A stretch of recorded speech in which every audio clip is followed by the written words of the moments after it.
in the morning. Welcome back to our channel, soap fans. Today is a beautiful day to dive deep into the scandalous world of Genoa City, where secrets never stay buried for long and corporate espionage is just another Tuesday. Grab your favorite cup of coffee and settle in, because the drama we are unpacking today is absolutely explosive and will change everything. The ghost of the arabesque artificial intelligence program is back to haunt the elite power players of Genoa City, and this time, the fallout is going to be nothing short of catastrophic. Just when we thought the dust had settled on the vicious corporate warfare that recently tore through the town, a brand new, deeply sinister secret has emerged from the digital shadows. The arabesque AI, originally designed as a cutting-edge technological marvel, was weaponized in the past to forge emails, manipulate stock prices, and steal entire corporate empires. While Victor Newman has famously used this technology to reclaim his throne, it turns out he was not the only one playing a dangerous, highly illegal game with the artificial intelligence software. A new revelation has just surfaced, and it places a massive, undeniable target squarely on the back of the newly minted Chief Executive Officer of Chancellor Industries. Kane Ashby has spent the last several months desperately trying to scrub his reputation clean. After a lifetime of grifting, lying, and constantly searching for the easy way to the top, Kane finally seemed to have achieved the impossible. He secured the highly coveted corner office at Chancellor Industries, stepping into a position of immense power and prestige. More importantly, he managed to secure a fragile, beautiful second chance with the absolute love of his life, Lily Winters. Kane promised Lily, his children, and the entire Winters family that his days of deception were permanently behind him. He swore that he was a changed man, a man worthy of the Chancellor legacy and worthy of Lily's unwavering trust. He painted a picture of a brilliant, honest future, but as we all know in the world of daytime drama, the past is never truly erased. It simply waits in the dark for the perfect moment to strike. Enter Phyllis Summers, a woman who possesses the predatory instincts of a cornered tiger and the investigative skills of a seasoned detective. Phyllis has recently suffered some of the most humiliating and devastating defeats of her entire life. After being ruthlessly outmaneuvered by Victor Newman and forced to surrender her control over Newman Enterprises, Phyllis has been desperately searching for a lifeline. She has been backed into a corner, facing the threat of prison time and the complete collapse of her financial empire. But Phyllis Summers is not a woman who simply rolls over and accepts defeat. When she is pushed to the brink, she becomes her most dangerous, calculating self, and in her relentless pursuit of leverage, Phyllis has stumbled upon the ultimate smoking gun. Through her meticulous, clandestine digging into the digital footprints left behind by the arabesque AI program, Phyllis uncovered a hidden cache of data that changes the entire corporate landscape of Genoa City. She discovered concrete, undeniable proof of exactly how Kane Ashby utilized the arabesque artificial intelligence program to manipulate Newman Enterprises in the past. This was not just a simple case of corporate theft or harmless espionage. The evidence Phyllis unearthed reveals a level of unethical and highly illegal behavior that goes far beyond anything anyone previously suspected. Kane used the AI to orchestrate a severe, deliberate manipulation that crossed every legal and moral boundary imaginable. It is the kind of explosive secret that would not only strip him of his CEO title but could easily send him to federal prison for a very long time. The confrontation between these two titans of deception was a masterclass in psychological warfare. Phyllis Summers, radiating the kind of smug, untouchable confidence that only she can muster, strutted right past the executive assistants and straight into Kane Ashby's pristine chancellor office. She did not yell. She did not scream. Instead, she locked the door behind her, sat down across from him, and calmly slid a meticulously compiled dossier of digital evidence across the mahogany desk. As Kane opened the file, the atmosphere in the room shifted from professional calm to absolute, suffocating terror. Phyllis laid out exactly what she knew, detailing the dates, the algorithms, and the specific illegal manipulations Kane had executed using the arabesque program. She painted a vivid, terrifying picture of his impending doom. The sheer, unadulterated panic that washed over Kane's face was palpable. In that agonizing moment, Kane saw his entire carefully constructed life flashing before his eyes. He realized that the evidence sitting on his desk was a ticking time bomb that would obliterate everything he held dear. He knew that if this information were to go public, the Chancellor Industries Board of Directors would terminate him immediately, but the corporate fallout was the least of his worries. His mind instantly went to Lily Winters. Lily, who had fought her own family, defied her brother Devin, and put her own reputation on the line to give Kane this miraculous second chance.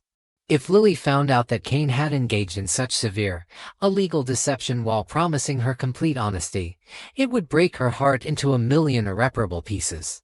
She would walk away from him forever, and he would lose his family for good. Phyllis knew exactly how much leverage she held, and she played her hand with ruthless precision. She looked Kane dead in the eye and delivered her devastating ultimatum. She made it abundantly clear that she would leak every single page of that dossier to the press, the authorities, and Victor Newman himself, completely destroying Kane's life, unless he met her specific, non-negotiable demands. Kane, sweating and trembling, begged her to name her price. He offered her money. He offered her corporate favors, but Phyllis Summers does not want cash. She wants power. She wants the infrastructure necessary to rebuild her shattered empire from the ground up. Phyllis demanded full, unrestricted access to Chancellor Industries' high-level contact network. She wanted the elite VIP lists, the private supplier databases, the confidential investor portfolios, and the direct lines to the most powerful players in the global market. She demanded the very keys to the Chancellor Kingdom, intending to use Kane's resources to fast-track the resurrection of her own business ventures. It was an extortion of the highest order, a brilliant, terrifying maneuver that left Kane with absolutely no way out. Terrified of losing Lily and facing the apocalyptic wrath of Victor Newman, Kane Ashby capitulated. He swallowed his pride, logged into the highly secure Chancellor mainframe, and began transferring the highly classified access codes directly to Phyllis. He sold out the company he was sworn to protect in order to save his own skin, locking himself into a dangerous, toxic partnership with the most unpredictable woman in town. Let us take a moment for some honest personal commentary on the incomparable Phyllis Summers. You can hate her methods, you can despise her ruthlessness, but you absolutely have to respect her incredible survival instincts. Phyllis is the ultimate phoenix of Genoa City. Every time her enemies burn her to ash, she rises back up with a vengeance that is terrifying to behold. What makes this move so brilliantly diabolical is that she isn't just taking down an enemy, she is actively using someone else's dirty secrets to fund her own resurrection. She recognizes that the corporate world is a jungle, and she refuses to be the prey. Her ability to pivot from a devastating legal defeat to holding the CEO of a rival company hostage is a testament to her unmatched cunning. Phyllis is unapologetically predatory, and while her moral compass is completely shattered, her strategic brilliance is genuinely inspiring to watch. On the other hand, my commentary on Kane Ashby is far less forgiving. Kane is an incredibly frustrating character because he perpetually portrays himself as the honorable family man, the victim of circumstance who just wants to do the right thing. Yet, time and time again, he proves that he is still the same grifter who first arrived in Genoa City all those years ago. He always looks for the shortcut, the easy path to power, regardless of the ethical cost. His willingness to use the Arabesque for illegal manipulation proves that his second chance was built on a foundation of lies. And his immediate willingness to sell out Chancellor Industries' most guarded secrets to Phyllis just to protect his own image shows a profound lack of integrity. Kane is his own worst enemy, constantly building beautiful lives only to destroy them with his own deceitful hands. The ripple effects of this unholy alliance are going to be catastrophic for the entire canvas of Genoa City. Lily Winters is currently fighting tooth and nail against her brother Devin to defend Kane's honor, completely oblivious to the fact that the man she loves is actively betraying her company to Phyllis Summers.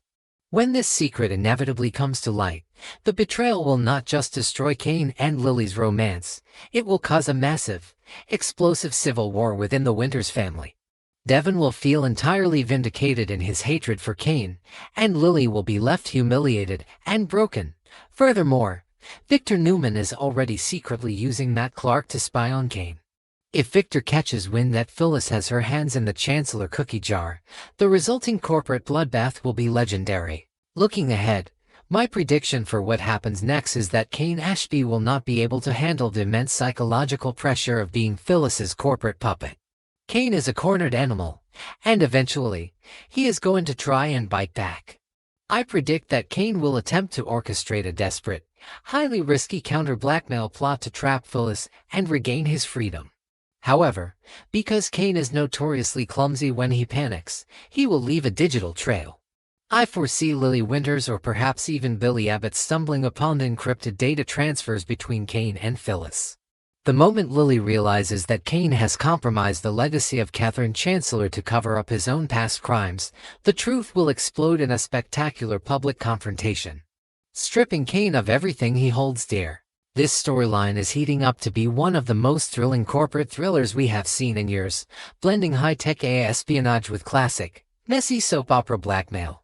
What do you think about Phyllis's ruthless power play? And do you feel any sympathy for Kane Ashby's terrifying predicament? Drop your thoughts, theories, and predictions in the comments section below, and please share this article with your fellow Y&R fans so we can keep this juicy conversation going.